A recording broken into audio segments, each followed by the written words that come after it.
আজকে বানাচ্ছি একেবারে ধামাকা চিকেন কলিজা পটকা। দেখুন আজকে বানাচ্ছি স্পেশাল কলিজা পটকা। একবারে এটা রুটি ভাত খিচুড়ি সবকিছু সেরা সঙ্গী হবে।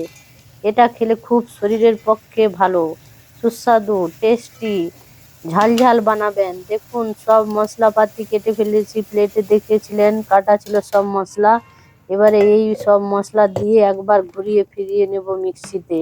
দেখুন সরিষার তেলে বানাবো, সরিষার তেল ছাড়া টেস্টি আসবে না। তার জন্য দেখুন অল্প একটু চিনি দিয়ে দিলাম রঙের জন্য। দুটো পেঁয়াজ পাতলা পাতলা করে কেটে নিলাম। ব্যাস, পেঁয়াজগুলো লাল লাল করে ভাজা হবে। আর ধুয়ে রেখেছি, দেখুন কলিজা পটকাগুলো আমার ধোয়া ছিল। এবারে দেখুন চিনিতে করে পেঁয়াজটা স্পেশাল স্টাইলে ভেজে তুলে নিলাম। তারপরে দেখুন মশলা পিসাগুলো আমার তেলের মধ্যে চলে গেল তেলের মধ্যে কড়াতে। ব্যাস, এবারে মশলা তেল ভাজা ভাজা হবে। তারপর বাকি মশলা কি কি যায় বন্ধুরা দেখতে থাকুন। আমার এই খাবারটা খুব প্রিয়, আমি ভালোবাসি। আপনারা কে কে ভালোবাসেন বলবেন, কমেন্ট করবেন, লাইক করবেন, শেয়ার করবেন। আর জরুর বানিয়ে খাবেন। মাঝে মাঝে এটা রুটির টেস্টি লাগে, রুটি দিয়ে ভাত দিয়ে বা খিচুড়ি দিয়ে খেতে।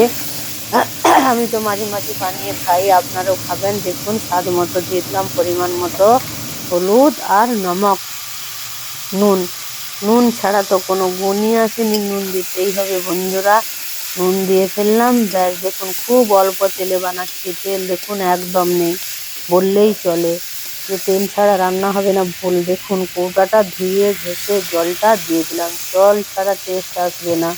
তার জন্য বন্ধুরা দিতেই হবে, জল দিয়ে দেবেন। দেখুন ফুটে উঠবে, মাঝে মাঝে ঢাকা দেবেন, ঢাকা দিয়ে অল্প অল্প ঢাকা দিয়ে সিদ্ধ করতে হবে। এটা ঢাকা দিলে সিদ্ধটা ভালো হবে, কম গ্যাস করে ঢাকা দেবেন।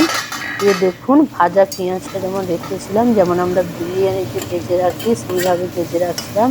পরে উপর থেকে পেঁয়াজটা দিয়ে দিবেন, দানা দানা মতো লাগবে, মুখে আসবে, খেতে খুব ভালো বা টেস্টি লাগবে। দেখুন আবার অল্প একবার আবার ঢাকা দিয়ে দেবো, বারবার অল্প অল্প করে ঢাকা দেবেন, বানাতে বানাতে একটু সময় লাগবে। দেখুন এটা কিন্তু ধনে পাতা ছাড়া টেস্ট হবে না বন্ধুরা, ধনে পাতা জরুর দরকার। ধনে পাতার যে গন্ধ ও কলিজা পটকার সঙ্গে গেলে খুব টেস্টি লাগে। দেখুন একটু খুন্তি দিয়ে দেখে নেবেন কেটে যে হয়ে গেছে কিনা। দেখুন ধনে পাতাগুলো দিয়ে দিলাম।